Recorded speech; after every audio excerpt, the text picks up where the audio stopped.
Well, good morning, everyone. Welcome to another live this morning. Hope you're having a great start to your day. We appreciate you guys coming on, and we'll have our roll call. Nick, good morning from our staff. Andrea, and from Niagara Falls, Margaret, good morning. Mike, Norland, good to have you guys on. Anna, good morning. Susan, how you doing? Kevin, Oshawa, I hear you were in Sudbury, Kevin. Donna, Amelia, Wendy, Markham, Nellie, good morning. Andrea, Nouveau-Brunswick. Maria Helena, good morning. Adeline, Regina, Diane, and Fran, good morning. Elaine, nice to have you on here. Dale, Jerry, Nouveau-Brunswick, and Bruno, good morning. Mary and Martha, and let's see, who's next? So Fran from Orangeville. A Viderma day here in Sudbury too, let me tell you. Connie, good morning. And Helen, Alliston, Luella. And let's see who else is up. Ziane, bonjour. Suzanne from Cape Breton, Nova Scotia. Faisy, how are you? Anna, Dave, good morning.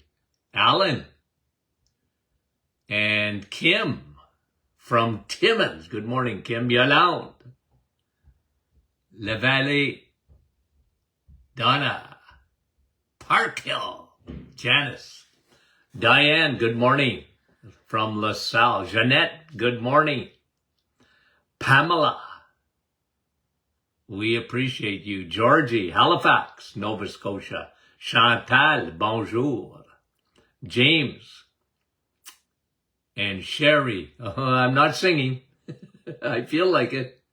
Gina, Joanne, Berks Falls, Ontario. Wow, that's a beautiful place. Kim, Leela, Werner. Nativity, did I not say hello already, Nativity? I guess I didn't. June, Dolores, and Jean. Okay, let's get going here. Ves Merca. Okay, I hope I didn't murder that. Good morning, Jordan. How are you? Darcy, Saskatchewan, and Brian. Dubraka, Fuad, P-E-I, Jean, Ken, Laura, Diane from Ottawa, Natalie. We appreciate you guys. Bonnie, how are you?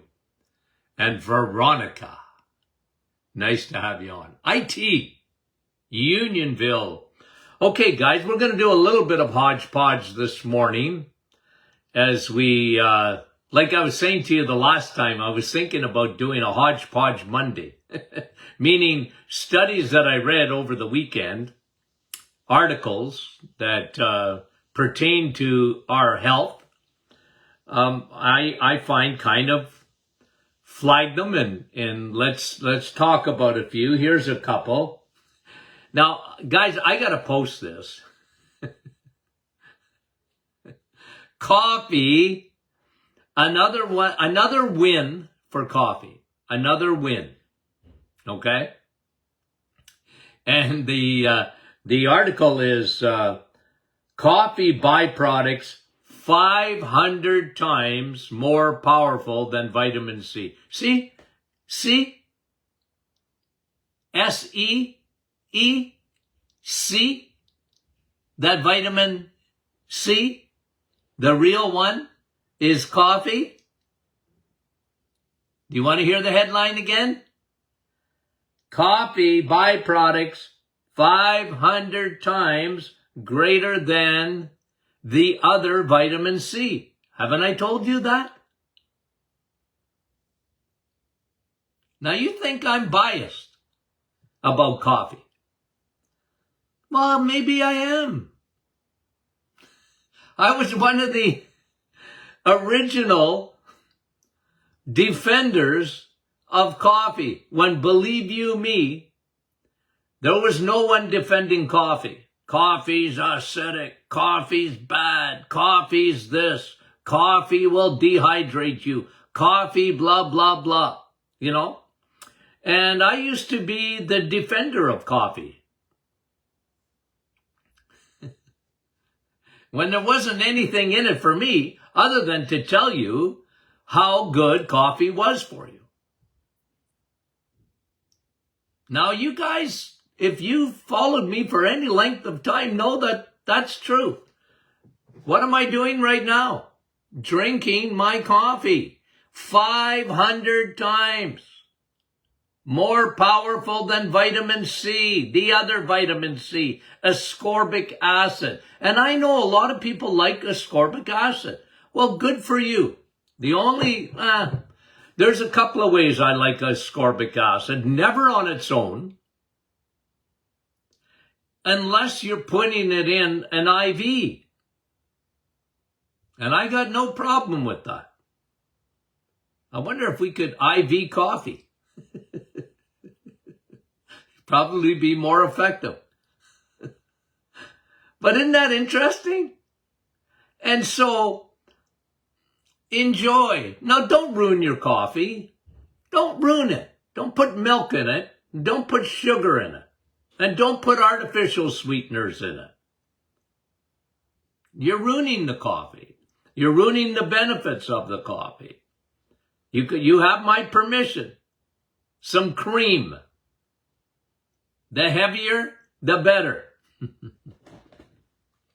Okay? It just wins all the time, guys. You can't go wrong. I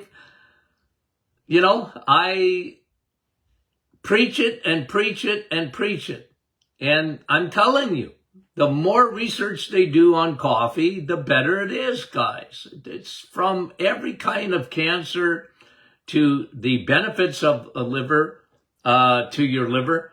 And when you do this, when you're drinking coffee, it's like lowering your insulin response. That's why I've always said, drink your coffee with a meal. See? Look. Enjoy. Now, for those of you who are tea lovers, I feel sorry for you. You get some antioxidants and whatever in tea. I like to tease, you know that. But tea doesn't match up. It just doesn't match up to coffee in terms of its health benefits. Now, for years, you always heard the opposite of that. Oh, yeah, you can have some tea, but, you should avoid coffee or, no. And I've been consistent about that. Okay? So that's one that was flagged on the weekend. This is an interesting one. I read a study. It was more of an observation paper. So it talked about the difference between India and Pakistan. Now, both those populations, okay, India and Pakistan, have very high rates of diabetes. Okay? They have very high rates of diabetes.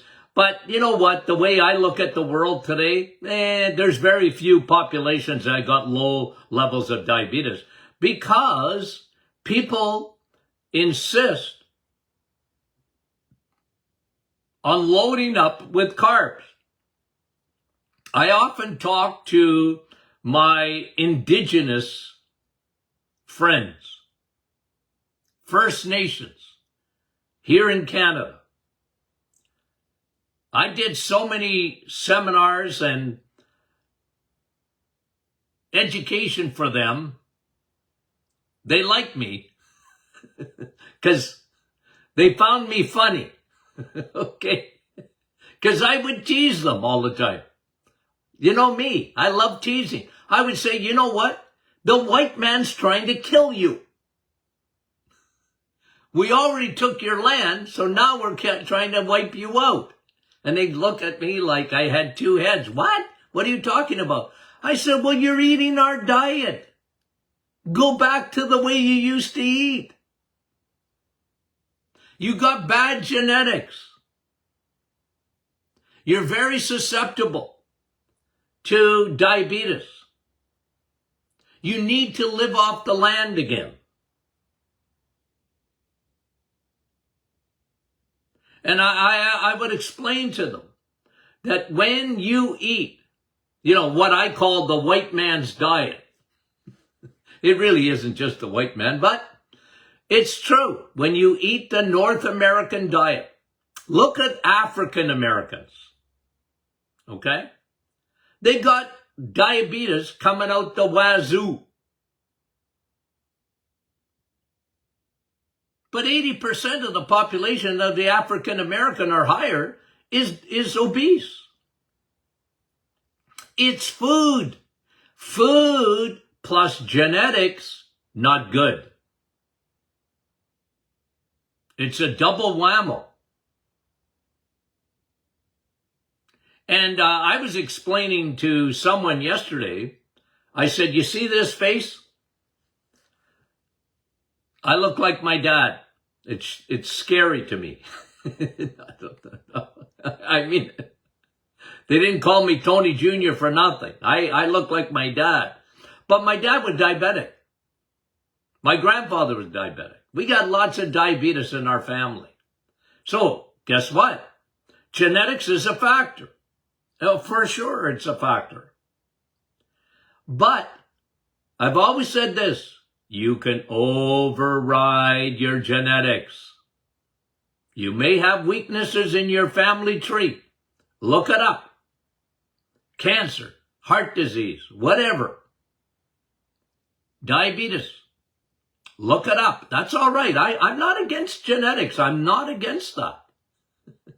I don't know if you can see over my left shoulder there, our family tree back there. Okay?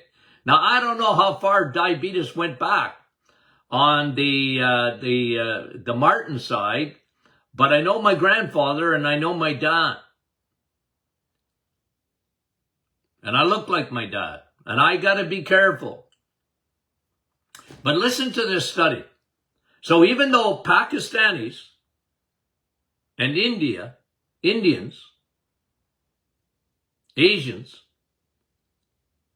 they're both high in diabetics in terms of their genetics. But big difference. And here's the study. India has 400% more colorectal cancer than Pakistan. They have 400% more colorectal cancer than the Pakistanis. Now, a little bit of a quiz. Close your books. Okay, close your books. And I'm going to ask you a little test.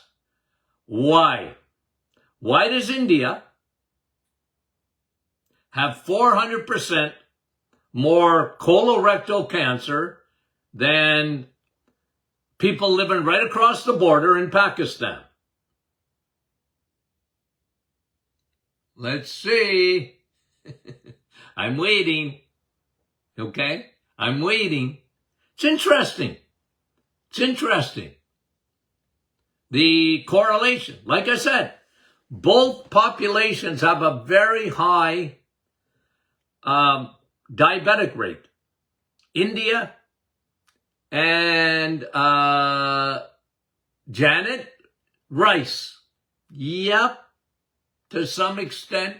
I think you're right. I'm going to give you something else. Annette, high carb diet. Yes, India has a very high carb diet. Low vitamin D, very good. It's not the exact answer I was wanting to give you, but all of that is true. Sugar, bad oil. And Teresa, you got it right. Meat eating. Meat eating. Pakistan. Now this is, guys, listen to this for a minute. I want you to unpack this in your brain. India, Indians, by and large,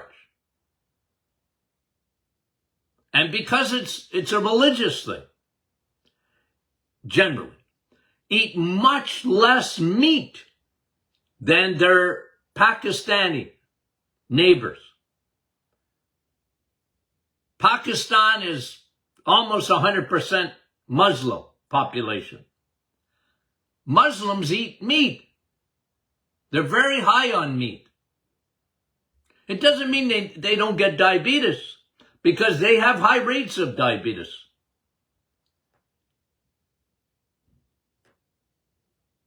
They eat too many carbohydrates.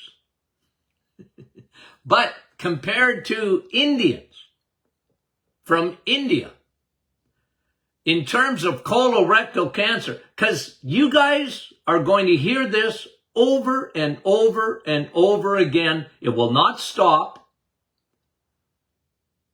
It will not stop. You're going to hear this over and over and over again. Do not eat meat, especially red meat, when it comes to your colon, because red meat is acidic. No, it's not.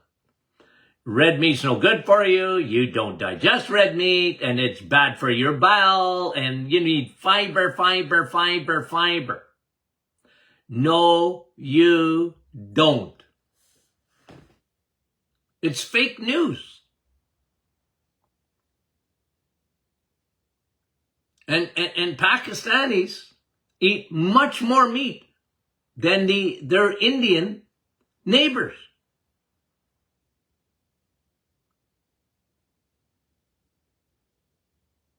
And not just chicken, they eat a lot of red meat from mouton, the lambs. They do. They have much less, 400% less colorectal cancer. Think about that. And look, both those populations have very low levels of vitamin D. Not good. I'm not saying they're healthy people.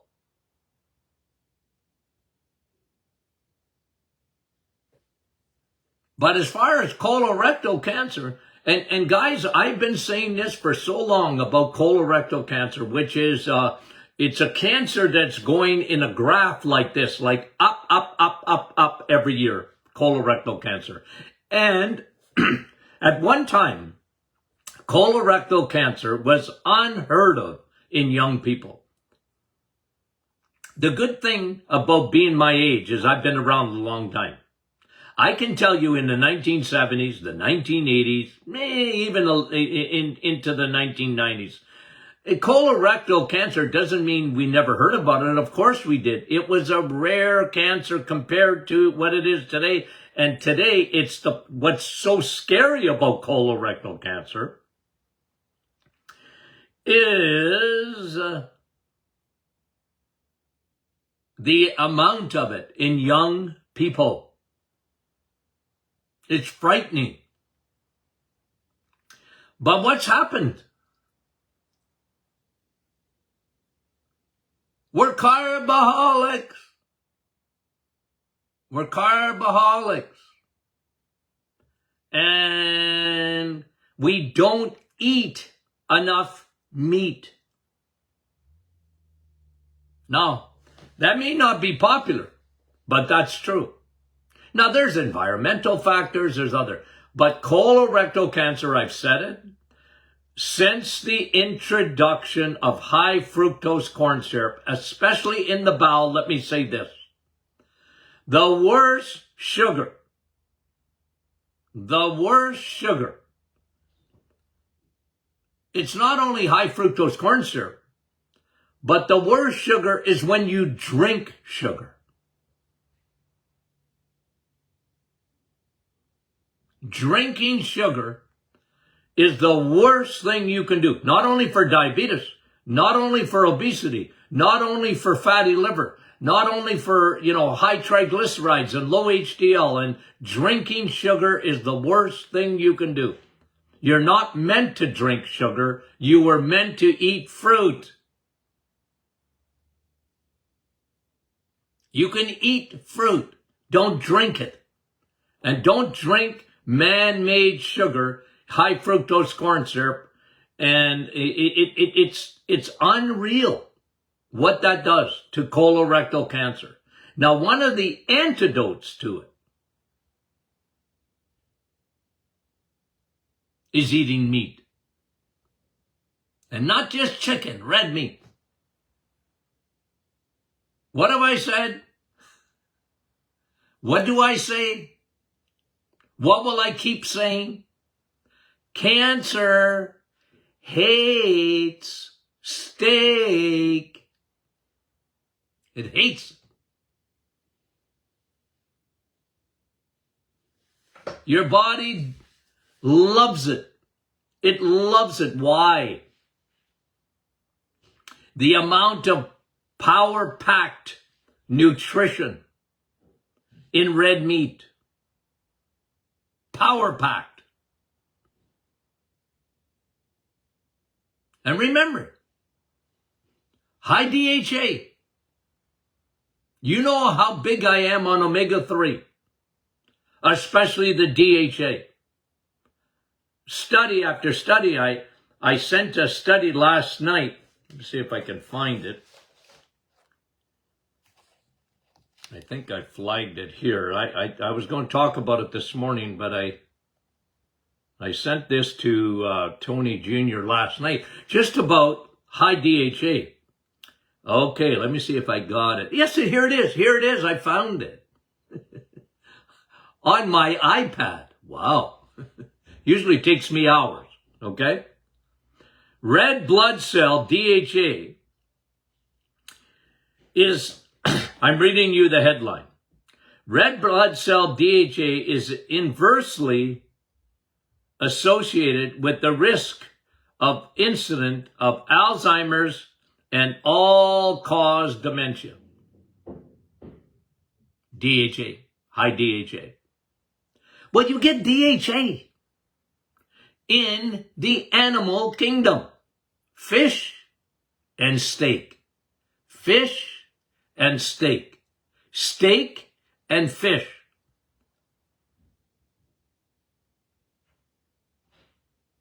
When you eat a cow, when you have cow's meat, cows are vegetarians so that you don't have to be. Got it? Cows are vegetarians so you don't have to be. Cows eat grass to make DHA. You've got a lot of omega-3. And listen to what it's saying. Red blood cell DHA. Measuring it. The higher your DHA levels is inversely associated with the risk of Alzheimer's and all-cause dementia. Hello, my dear fathead friends. I'm not insulting you. I'm giving you a compliment. Hello, my dear fathead friends. My audience. I'm doubling down. You don't want to lose your memory, do you? Well, then eat more steak. Let the cows eat the meat, the grass, so that you can have their steak. And don't feel bad about it. Don't listen to the propaganda, because that's what it is. And they're not aiming so much at you. They're aiming at our children and our grandchildren and my great-grandchildren. Don't eat meat. Don't eat red meat. Don't eat meat. They allow you some chicken, but even then.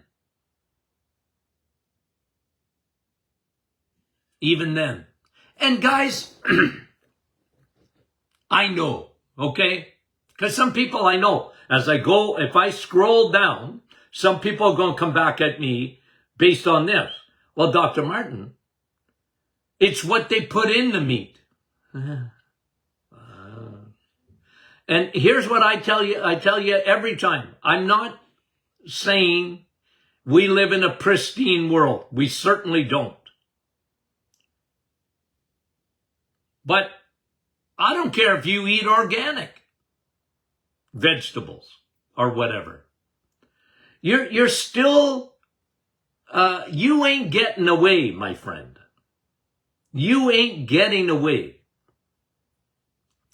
from the chemicals, the pesticides, the herbicides, all the things you can think of. It's better, I agree. It's like, get me a grass-fed cow and, in a pristine environment. But we don't live in a world like that. That is make-believe, that world now. And I'm not saying we shouldn't do our best, but I'm telling you, and I'm doubling down on this,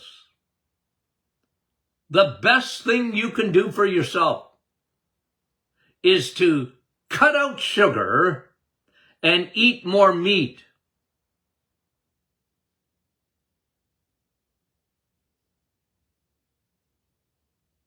Let the cows be the vegetarians, okay? They're meant to eat that grass. Okay? They're meant to. They regurgitate all day long. Cows got 4 stomachs. You don't. And it's interesting because it's going against everything pretty well on the internet. Everything in mainstream media. Don't eat red meat. Don't eat red meat. You don't need to eat it. We'll make you our fake burgers. Brought to you by Bill Gates and friends. It's the way the world's going, guys. You got to push back. I'm going to push back as long as they allow me to push back. Because it's not true. It's not true.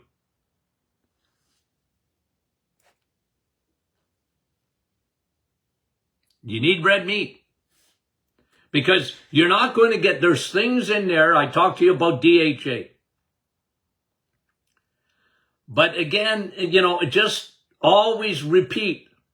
When you look at a piece of red meat, you look at a steak, for example. And I know liver is even a little bit better. But I'm not spending time on liver. I'm sorry. My wife likes it, I don't. It's very good for you. Okay? But I'm telling you what I like. And, the vast majority of people, I like steak, but, my doctor told me, why didn't you go to your plumber? You would have got better nutritional advice. I guarantee your plumber likes steak. No, but, guys, B12, we talk about it every day. The importance of B12. It's only found in red meat. Vitamin A. It's only found in meat and eggs.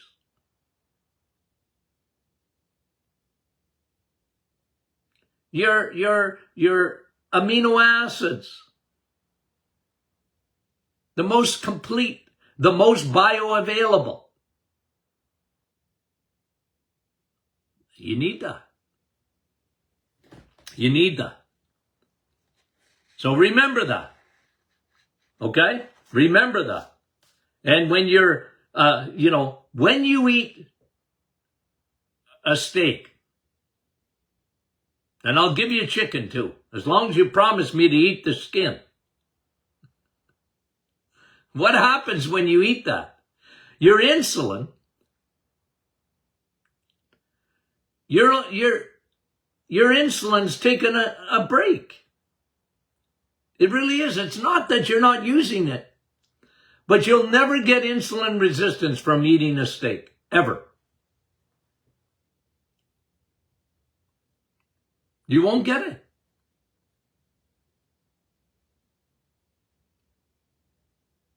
And so we talk about that all the time. We talk about it all the time.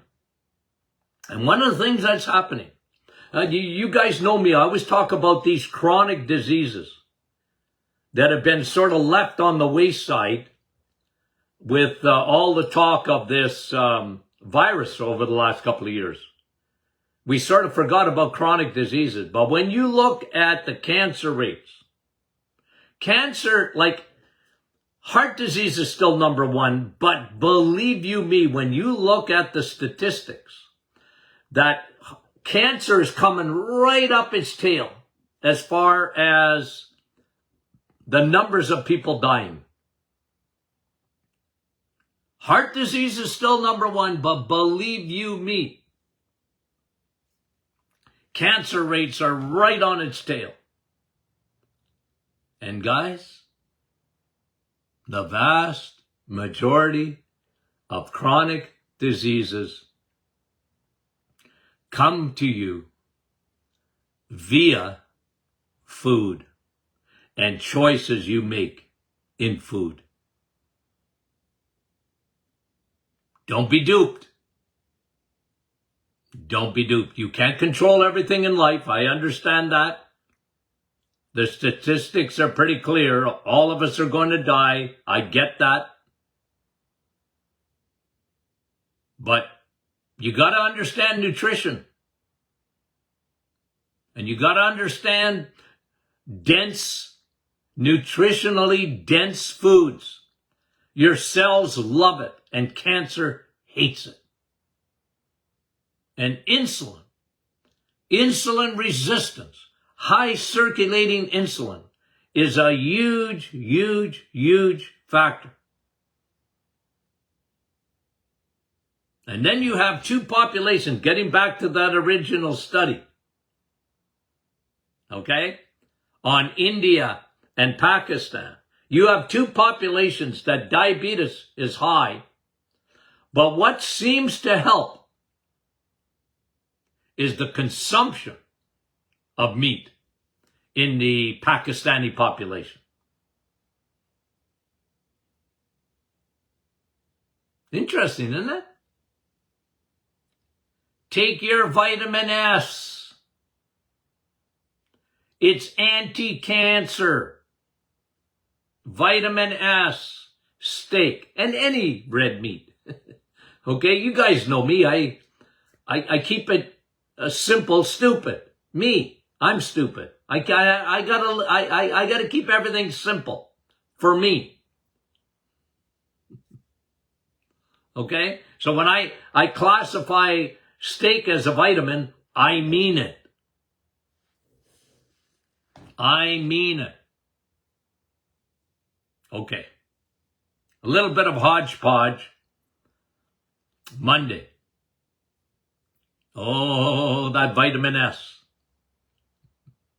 Okay? Okay, guys. So, we got a good week coming up. We got some interesting studies that have come out that I want to talk about. We'll spend some time on it. Okay? And gonna be fun. I promise you that. Now, housekeeping. Are you a member of the Martin Clinic Facebook group? Why not? Join in. You should have seen some of the testimonies on the weekend. Unreal what the reset does. Okay? 1. 2, are you getting our emails? martinclinic.com. If you're not getting them, make sure you sign up for our emails. We'll put out 2 this week. 3, Friday's question and answer Friday. So get your questions in. Always a popular time with us. And we thank you guys for that. Share this, guys, or remind people they can get on to the Doctor Is In podcast. Thank you for the success that it is. It's you. It's not me. It's you. Okay. We love you guys. We'll talk to you soon.